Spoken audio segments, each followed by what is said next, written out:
Before we begin, this video is sponsored by Sleeve Chief. You can find good quality accessories to make your deck and gear look good. Get card protector sleeves with artworks of all your favorite archetypes and cards for the main and extra deck. There's extraordinary border sleeves, and they've got you covered with deck boxes, playmats, and dice as well. Head on over to Sleeve Chief's website through my affiliate link in the description box below and use my code SHADOW at checkout to get 5% off your entire order. Let's begin. Hey guys, I'm Naya and welcome back to the channel. For today's video, we're going to be talking about some cards and engines you should probably be picking up to be able to contend in this meta right now and also to prepare yourself for Cyberstorm Access format. So first, let's turn our attention to the Cyberstorm Access stuff and then we'll round it off with the other important cards for right now. So if you're looking ahead, if you're trying to pick up cards from Cyberstorm Access to use in your decks because there's the Monodome archetype and there's just some important combos that are going to come out of that set with the help of some of the extra deck monsters as well. And the most important monster of that combo, or one of the most integral parts, is Visa Starfrost. And with Dimension Force receiving reprints in the 2023 Megatins, it's not guaranteed that Visa Starfrost is going to receive one other additional reprint.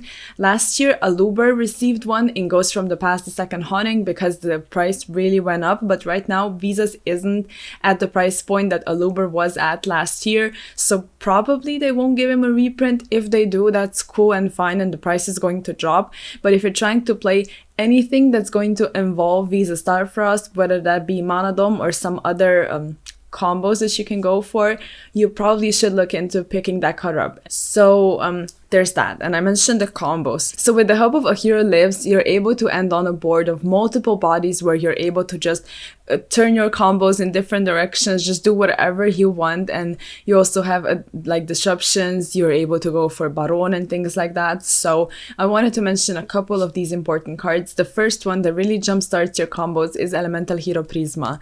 And this one is going up in price. It's kind of jumping up in price actually, and we don't really know when a card like this is going to receive a reprint, if it really is on Konami's radar when they think about reprints. Maybe it is, but again, if you're like me or like a lot of people, you probably want like a cool old print, especially of a card like that. So you might want to look into those prints because everything is going up, also with Edison format becoming very popular.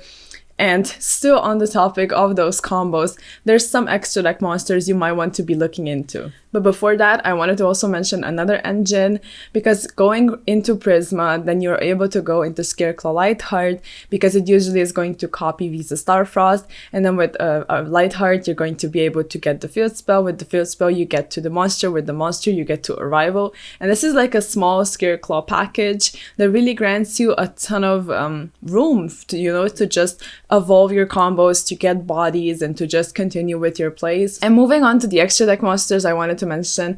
First up, we have Baron, and with the Maze of Memories reprint, it's a bit more accessible than it was before. And next to Baron, we have level 10 synchro monsters like Chenging, which is useful. There's the Ice Jade Gimir, which gives a protection to your monsters, and that's very, very useful, and you're able to go for that monster if you want. And two of the very important ones, I wanted to first mention Cross Sheep, because it's able to just do so much for your combos, and it's one of those cards that maybe you don't have on hand, but it's quite easy to acquire. And the other one is Exo Synchro Stardust Dragon. So this one from Maze of Memories is one of those cards in a side set that is going to go up in price. This is pretty much a fact at this point in time, and right now it's not as expensive as it is inevitably going to get. And it's just so busted in my opinion, because it's a generic level 8 synchro that revives you a tuner. So it's got an additional effect, but like being able to go into this and then easily climb into another synchro, I think that's very, very valuable. So I would advise you to get your hands on that card if you're trying to play any of the combo decks that are going to be used when Cyberstorm Access drops. So there's a part about combos. You can look into all of that, what people have been working on already, and then decide for yourself if there's any particular other cards you might want to invest into. There's possibilities of adding this combo to different decks that you might already be using, so just look into that and maybe acquire a couple of like the cheaper engines if you want. But moving on to the current format and to the current metagame, the first thing I wanted to mention is the Melfi engine. If you're playing Sprite, then you can go for different versions. There's there's Runic stuff, Live Twin, like there's a lot of options. However, Runic might be hit on the next ban list, so it's not exactly something I would necessarily suggest for you to pick up right now. I don't know. I'm not sure if it's getting hit or not. I haven't really thought about it that much, but there is the possibility. So you might want to invest into something like a Melfi engine that's like very, very cheap to acquire and gives an additional very strong engine to the Sprite deck. I think it's like one of the best versions to play this, so I would advise you to pick it up. And then for the last couple of cards, I just wanted to go over a couple staples that if you don't own them already, which you probably do, but I still wanted to mention them, you probably should be picking them up. The first one is Evenly Matched. It's pretty much in every single person's main deck or side deck. You almost cannot go without it because it's that useful against a lot of different matchups, and we have a bunch of matchups right now that you can play if you go to a tournament, because we are in such a diverse format. The next one that's very generic is Dark Ruler No More. You are going to be facing a ton of Sprite probably, and there's a couple of very strong cards right now that people put up, like Naturia Beast, like Dragoon, like there's a ton of things that even if you're up against Branded and you know you're going to be hit with an additional disruption in the form of Branded in red or something like that, you still might want to use that just to be able to play, or even against an Arise card if you have no other ways of dealing with it. And like I mentioned before, with the diverse format, it's also able to be used against a very random matchup that you might encounter during a tournament.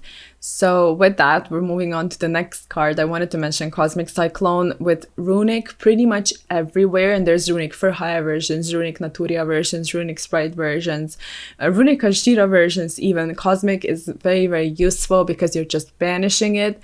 You don't have to deal with it. I mean, the Fountain, it's very, very busted against that because you are just completely cutting off all of their Runic access for that turn, because usually they'll be keeping their cards in hand.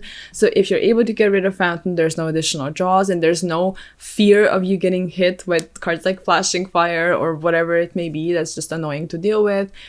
So it's not a bad option just overall as a side card against Labyrinth, against Trap Tricks. And the last two cards are monsters. First, I wanted to talk about Nibiru. It's just funny because we're in one of those metas where sometimes Nibiru is less popular, then people don't play around it, then more people start to play it. Because people don't play around it, then it becomes more popular, so people play around it, then it falls off. But I still wanted to talk about this card because if you have it, I would suggest at least citing it, because you don't really know what your opponent thinks, how they're going to play, so you want to have access to that card, especially if you see them not playing around it, or like if you just deem it useful, you're going to be able to tell. But I still think you should at least have access to this card while you're playing. And the other monster, the last one on this list, is Gamma. It's just interesting seeing how important Gamma became. So many builds are including it right now. Even decks like, Branded, for example, that just really want their cards to resolve. So they are using it in that sense as well to protect themselves, not just as a going second card. Then you look at Sprite, which is also utilizing Gamma for another purpose, which is an extender together with Emergency Teleport, and also as a going second card. It's almost in every single person's list, just like Evenly, just like all of the other cards pretty much that I mentioned right now. So I would suggest you picking up Gamma. It's a good going second card, and if it actually helps you, if you're running a deck like Dragon Link, like Branded, or whatever it may be, I think it's going to do a lot for you. So that's going to be it for this video. I would gladly do a part 2 if you guys want, if there's anything that pops up that's important to mention right now, but these are the cards I chose for this video. However, if there's anything more, I would gladly read you guys' comments in the comment section down below. Please let me know what you're playing, what tech cards you're running, what are the cards you're picking up for the upcoming format or for right now. So if you like this video, of course, please make sure to like it. It really helps the channel, and of course, check out all the social media, and I'll see you guys in the next video. Bye.